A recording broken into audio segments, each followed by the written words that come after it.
citalopram, risperidone, olanzapine, morsopride, ephedrine, lamotrigine, fluoxetine, clobamide, imipramine, bemperidol, clopoxyl, trimipramine, procyclidine, dipixel, injection chlorpromazine, quetiapine, fumarate, metazapine, haloperidol, sodium valproate, hydrochlorhydroperidol, phenothiazine, methylene, chroma, amitriptyline, lithium carbonate, melaril or thioridazine. All of these prescribed to just one woman on the borders of several so-called troublesome and serious disorders.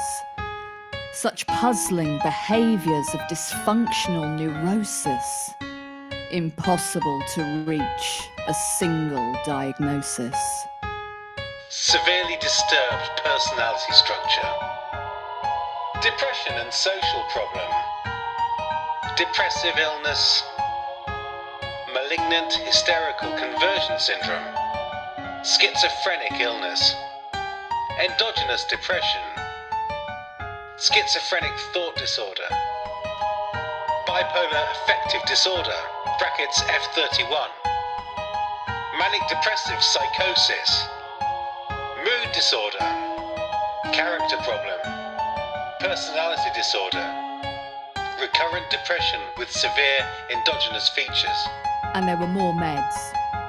Zopiclone, fortizipsatirazine, hydrochloride sulfalaxin, simvastatin, Valium, loperamide, lactulose, ferrous sulfite, trimivate cream, lansoprazole, hydrocortisone, green gaviscon, chloramphenicol, sodium bicarbonate, fusidic acid, acetylene, locautin, viaform, polytar, shampoo, norflaxacin, micronor, senocot, calogen, lorazepam, cocodamol, coproximol, cimetidine, nitrazepam, hypromelose, betnovate, scalp lotion, ciprofloxacin, temazepam, paracetamol, and tramalthoprim. 38 extra meds on top of 23 for the mania. To treat their side effects makes it all the more insania. That meds require meds to treat residual ills, caused seemingly by taking the original madness pills. She is unhappy about taking drugs and tends to report all sorts of side effects.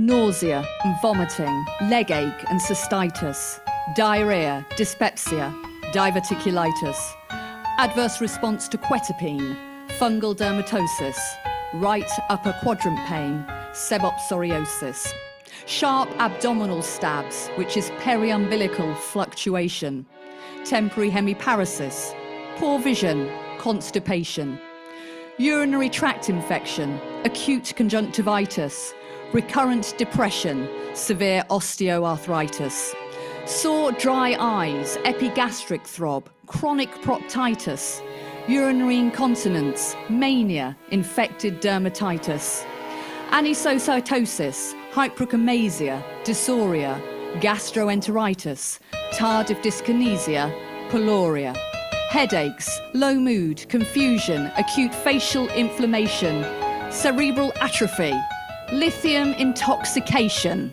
Has dramatically deteriorated. Green sputum-like substance around lips. 999 called. Chest infection, memory loss, acopia, dehydration, difficulty walking, catheter complication, fall on stump, fall on head, fall when rolling out of bed, broken finger, back is bruised, fractured hip fixed with Richard's screws, very bad infected eczema, worsened memory and anemia, cognitive impairment, dementia, its demeanour, atypical to Alzheimer's, but confirmed speculation. I think her cognitive deficit could be the long-term effects of the lithium medication.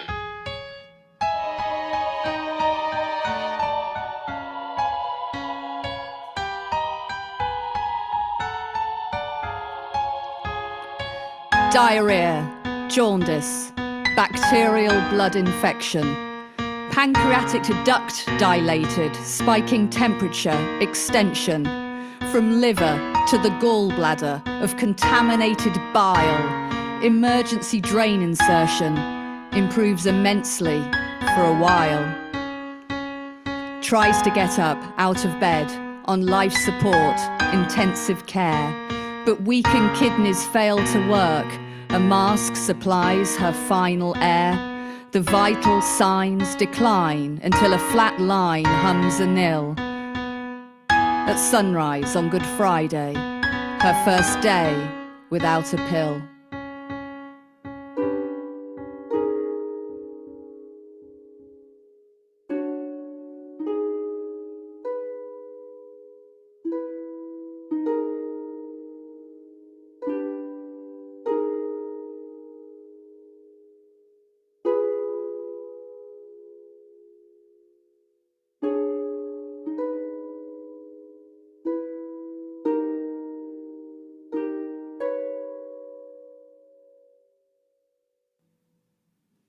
Citalopram, risperidone, olanzapine, amulsapide, ofenadrine, lamotrigine, fluoxetine, meclobamide, imipramine, bemperidol, clopoxyl, trimipramine, procyclidine, dipixel, injection, chlorpromazine,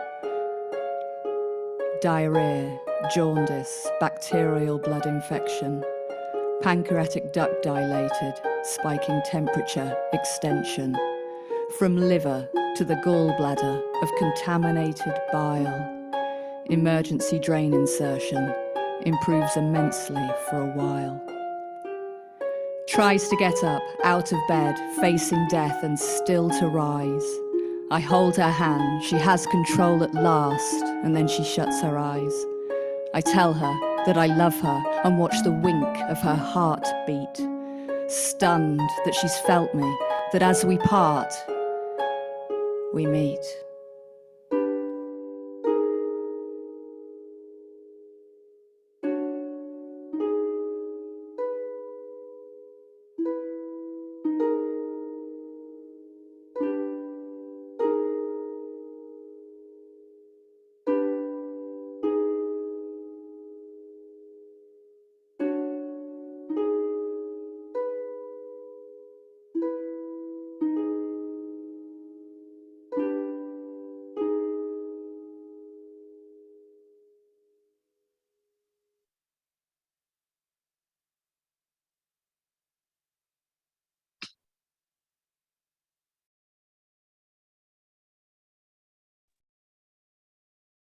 Such a powerful video. Yeah. Lucy, I think we're coming back to you for... That's right, yes. Oh, we've got a little bit of echo. Sorry? Jill might need to just pop out with the iPad for a moment. Yes, sorry, we're getting an echo. It is all. It's all. Do I need to go on mute? Okay. I think that's working now, Lucy. Thank you. Yes. Goodness, I just wanted to give a little reminder, please look after yourselves. Those of you who are watching, a lot of this is going to seem very personal to you. Please take a break. Please take care of yourselves. Very, very powerful stuff. And I want to thank the panel again. Thank you so much to Stevie and Zev for being so open and courageous about your lived experience. Thank you to John and Rani for your open-minded approach and all the work you do. Thank you particularly to Joanna and her colleagues for the amazing work they've just done imploding the chemical imbalance myth. And thank you for being so openly and shocked and angry about it, because we are shocked and angry at AD3 too. I think it's absolutely the appropriate response. I know you get a lot of abuse and backlash, so do we. It's so important that we carry on speaking out. So thank you for that panel. Okay, so we're now going to take, and thank you, Ruth, of course, that poem always moves me to tears. Thank you, Ruth, for your unfailing contributions to AD3. So we're going to take a deep breath and we're going to move on, and I'm going to introduce Dr. James Davis. James, it's a real pleasure to have you with us again. So James Davis holds a PhD in medical anthropology from the University of Oxford. Hi, James. He's a practicing psychotherapist, a reader in anthropology and psychology at the University of Roehampton, London, co-founder of the Council for Evidence-Based Psychiatry, has published several books, including Cracked and Sedated. I'm sure the links are going to appear in the chat very shortly. And I imagine he's going to do his usual perceptive job of putting some of all this in context. How have we ended up in this mess? What's it all about? And perhaps some thoughts about what we need to do differently. Thank you. Over to you, James. Thank you so much, Lucy, for the kind introduction. As you were talking, I realised I'm sitting on a very squeaky chair, so I do apologise if you hear. I can't hear. I don't know if people can hear. I'll try and remain as stationary as possible. But thank you so much for having me. I really appreciate the invitation. I presented last year as well, and it's lovely to be in the company of excellent people and many like-minded people as well, both other speakers, but of course people listening in today. So thanks for giving me the opportunity to talk about a topic I feel very passionately about, which is the relationship between political economy and mental health. And that's what I'm going to talk about today. I'm going to just see if I can share my screen. Let me see if that's possible. So you should have the co-host privileges there, James. So, okay. Yeah. 1 moment.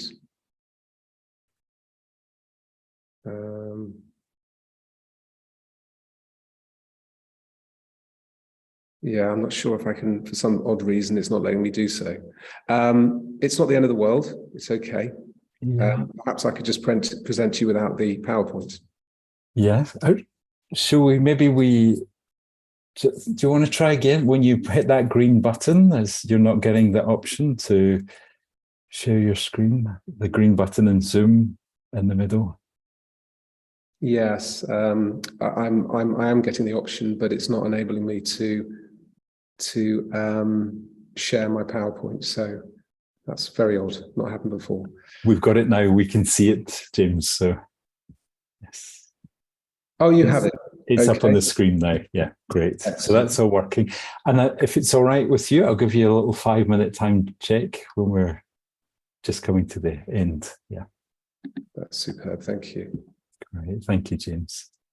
So just before we start, I just want to let you know, John, that I don't have control over this PowerPoint. I think you do. So I'll ask you on each occasion when to change the slide, if that's okay. Absolutely. Yes. Thank you. Okay, good. So let me start. I'm going to start today by presenting a case study as an entree into some of the issues I'd like to raise in the presentation later on. So let me start with the case study. So Emma arrived for her first therapeutic session looking tired, demoralized, and much older than her 22 years. Behind her struggle to project a posture of confidence and strength, her sadness and vulnerability easily came through. This was most evident when she spoke about her 4-year-old daughter, Mimi, with whom she no longer lived. Since Mimi had gone to live with her grandmother, Emma's mood had degenerated significantly, leading her to feel dejected and sometimes suicidal. When she finally visited her GP, he diagnosed her with clinical depression and prescribed antidepressants. He also gave her a leaflet about our therapy service, a small no-fee family-centred charity located in the middle of the council estate where Emma lived. The story Emma told me of her life was harrowing. Between the ages of 9 and 16, she had been moved between 4 different foster homes, living with people whose names she could mostly no longer remember. She dropped out of school at 15, taking on various low-paid retail jobs. She met Mimi's father, Pete, when she was only 17, hoping he would whisk her off to a better life. But this was no love story. Pete soon began abusing her emotionally, physically, and sexually. After about 6 months of enduring this, she became pregnant. But the abuse didn't stop. If anything, it intensified, continuing right through her pregnancy. When Pete finally left her 8 days after Mimi was born, Emma's relief was sporadic, as he would periodically turn up at her flat, demanding money and becoming violent if she refused. The world changed for Emma when one day she fought back. Mimi had woken during one of Pete's abusive visits and was crying uncontrollably in her basket. Pete grabbed the basket and started shaking it violently, shouting for the baby to shut the fuck up. Emma fought frantically to get him off, but Pete was far too strong. Now screaming and desperate, she grabbed a mug and shattered it across the side of his head. As he stumbled back, she grabbed her baby daughter and ran out into the street. The police were called and Pete was later arrested. 5 years after these traumatic events, I began working with Emma in that family centre. By this time, Mimi was living with her